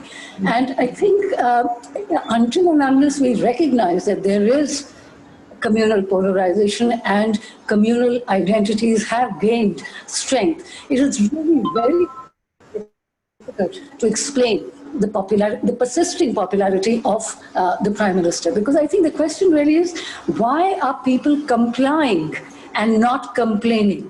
I think that is the question that we have to address. There's compliance rather than complaint, even after such economic immiseration, even after such huge economic deprivation after the pandemic, joblessness, yet majority of people, and I'm afraid this includes people among Dalits, among the backward classes, among the poor who are going along. So I think this issue, until and just as the government is not confronting the economic crisis, I think the opposition must also confront that there is communal polarization. There's no point in just saying that people are not communal. The second point is, and I think is about parties speaking up. I think Subhashini was quite right that parties must speak up, and especially the Congress must speak up. But I think the reason they're not speaking up is because the Congress is clearly divided on some of the issues that are important and significant. In fact, the media has, ever since the group of 23 wrote this letter to the Congress president, the media has been going on about the leadership crisis in the Congress. But really, it's not just a leadership crisis. I think it's very much an ideological crisis in the Congress. And the fact is that majority of the Congress party want to go with i.e. the ethnic majority or the Hindu majority. And I think that's the heart of the crisis in the Congress. I mean, they're still trying to live down BJP's accusations about being a Muslim party. I think that is the heart of the problem. How are they going to live that down? And finally, the point about using institutions such as Panchayati Raj and RTI and so on. I think Mani Shankar Aiyar has already spoken about Panchayati Raj, and he quite rightly pointed out that unless this becomes an instrument of mobilization, it's not going to be very effective. As to RTI, I think the point is not of using the RTI. The point is of arresting the dilution of RTI. And we can see almost every day there is such a significant dilution of RTI. So in fact, the crisis is precisely that all the institutions that have been so sedulously established over the past 7 decades are being systematically dismantled. I think that is one of the major crises that we confront. Thank you. Thank you. Thank you. Zoya, while you're still there, do you want to answer Rajiv's question about Chandrasekhar Azad and all these politics? That's a very interesting question. In fact, Seema and I have sort of exchanged a couple of whatever exchanges on this. I mean, one is really wondering about Chandrasekhar Azad in particular, because in my understanding, as a student of Indian politics and UP politics in particular, I think the real crisis of the opposition is in UP. I mean, the opposition really has collapsed in UP. It seems like the BSP has folded up. The Samajwadi Party is not up to very much. Now, one would have expected that with the folding up of the BSP, more or less, Chandrasekhar Azad will be up there, up front. But one is really wondering what is happening. And in fact, Jignesh Mevani, who showed so much promise and certainly played a significant, in fact, Kanhaiya Kumar as well. In fact, I've wondered about all three of these brilliant young men who made such a significant difference a few months ago or a few years ago. They seem to have really disappeared. I'm hoping that Kanhaiya Kumar will be back in action in the course of the assembly election, but I see no reason why people like Chandrasekhar Azad and Jignesh Mevani should not be deployed in the Bihar assembly election. That's a significant part of the emerging opposition. Shukla ji, would you like to say a few words? I would not like to summarize what has happened because it's not possible for me. No. Because actually, I mean, exposing oneself to such a battery of intellectuals, analysts, and actually practicing politicians, I find at the end of the speech of a particular person that I almost entirely agree with him. and still I find the debate goes on. Maybe I think. What about her, Shuklaji? Only him? You only agree with him? Well, it's him and her. Her and him. Yeah. Well, that's my generational, the handicap. So I try to overcome it, but many times I fail because of habit. When I say I almost tended to agree with every speaker, really because there is Achin's point of long-term fight. I mean, very true. And that long-term kind of effort of RSS and Hindutva, that is really paying them now. And we have to really take account of that and really build for a new India in that fundamental sense.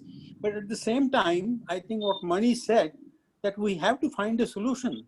And that solution has to come in terms of defeating the enemy. And unless we defeat the enemy, whatever little spaces we have, we are losing. We are losing, and also a kind of despondency is coming at the grassroots level. I have seen some of the panchayats around the place where I stay, and the panchayats have become really just a voice of the ruling party because they have become the distributing kind of agency for the money that comes, and then part of that they use for getting elected. And the vulgarization of all the revolutionary ideas is taking place, and that is because, as Mani said, we don't have anyone, somebody like Gandhi with an appeal and who can really make us aware of the basic issues. But then we are where we are, and there is no point in disputing the fact. But I think if we are really thinking in terms of defeating the enemy, in not entirely, but at least to some extent, and that should be the aim of all political processes, because otherwise you will be extinct. I may not live up to 24, but then even the younger people, I mean, there won't be any life left if we don't defeat them in 24. And for that, I don't think we have to search very far for a common minimum program. It is there in the Constitution. And that constitution has given us the basic things which are being destroyed, each one of that. And if we say that that is our program, then all this, conflict also, the national mood versus what we stand for, the ideology, they are resolved to a great extent in the constitution. We know the limitations of that because those left of the center have been always criticizing the limitations of the constitution, but that constitution has to be defended now. So whatever it is, whatever the kind of compromise it worked out. And, the practical question, like nobody would like to take a stand against polarization because it will affect the majority vote bank. Now, all those answers were found in the constitution. We went through the entire process, and perhaps the communal challenge was even worse in 1948 to 47 to 1950. In fact, the rivers of blood were flowing. And at that time, our leaders had the vision to establish a kind of India we had. Of course, we paid the price of partition. But the point is, I think constitution in the current context is a document to be preserved and cherished. And let us that be the minimum program for all political parties in order to defeat the enemy. It may look very childish or kind of primary kind of a statement, but if that is the challenge, then let us take that as a ground to get together. And true, some respects it may be not as radical as it should have been, even in terms of the economic policies. But certainly, if we are true to the constitution, neoliberal economic policies would not have come. They came because we reneged on the directive principles of the constitution. So the constitution has a number of elements which give us quite a progressive agenda. And of course, in regard to secularism, certainly it has. So I think it's not a gone case. And we must get together on the basis of the constitution. And the constitution, it has an appeal. As you said, somebody said about the CAA and about the Ambedkarite movement, it is a motive document, and it should be so. And now that it has panchayats also, the Panchayat Raj incorporated thanks to Mani, it has the progressive elements, pro-people elements. Let that be the common minimum program for us to defend.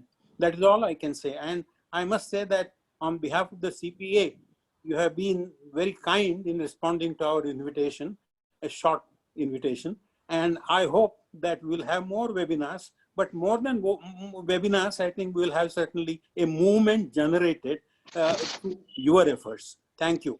Thank you. Thank you, Shuklaji. Thank you very much, Shuklaji. Thank you. And I just want to quickly thank the team that's been trying to cope with all the technical stuff. There's Ravi and Manoj who hosted it. There's Sonia who put it together. And there's Aman and Ananya who assisted her and supported her. Thank you, guys. Thank you, everybody, and particularly our panelists for spending and taking out this time, and everyone else for sparing the time. We'll be back with webinar on the media. Thank you. Wonderful. Biscuit baki. Chai biscuit baki. Chai biscuit egg. Samosa. Samosa. Okay. Thank you, Seema. Thank you very much. Bye-bye. Thank you, Seema. Khuda Hafiz. Thank you. Bye-bye. Good night, wherever you are. Nice seeing you again.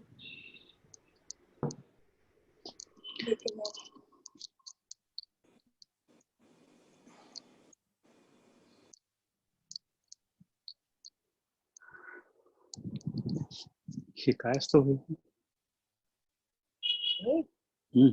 आणि लोक जे message पाठवतात ते कसे असतात ते